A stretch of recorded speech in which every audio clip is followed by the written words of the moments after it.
Mateusz Gamrot is fighting Ludovit Klein in May. Now, who's going to win this fight? Well, first of all, who's going to win this fight? Let's take a look at their latest performances. Thank you so much. First, I'm going to say, nobody ever.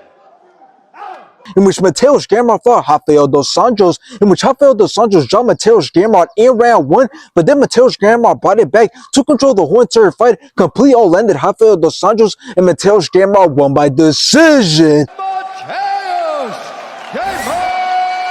Now after this, Mateusz Gamrot wanted to fight Dan Hooker, in which Mateusz Gamrot rocked Dan Hooker, but then Dan Hooker brought it back, draw Mateusz Gamrot in round 1, but then both went back and forth, both had some great shots, but Dan Hooker won by decision.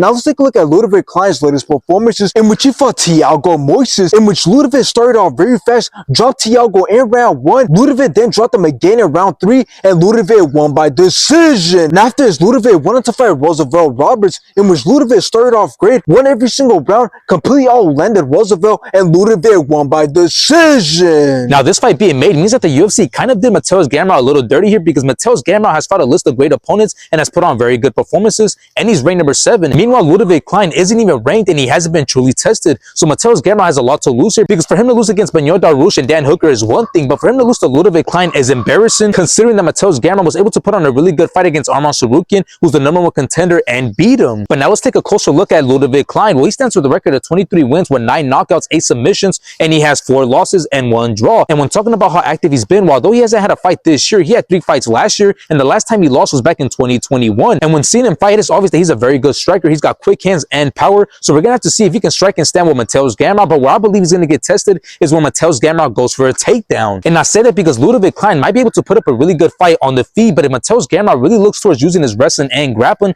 then I think that's where Ludovit Klein is gonna get exposed. So I got Mateusz Gamrot winning this fight, because he should be able to win this fight and prove that he's in the top 10 for a reason. If not, then he shouldn't even be ranked.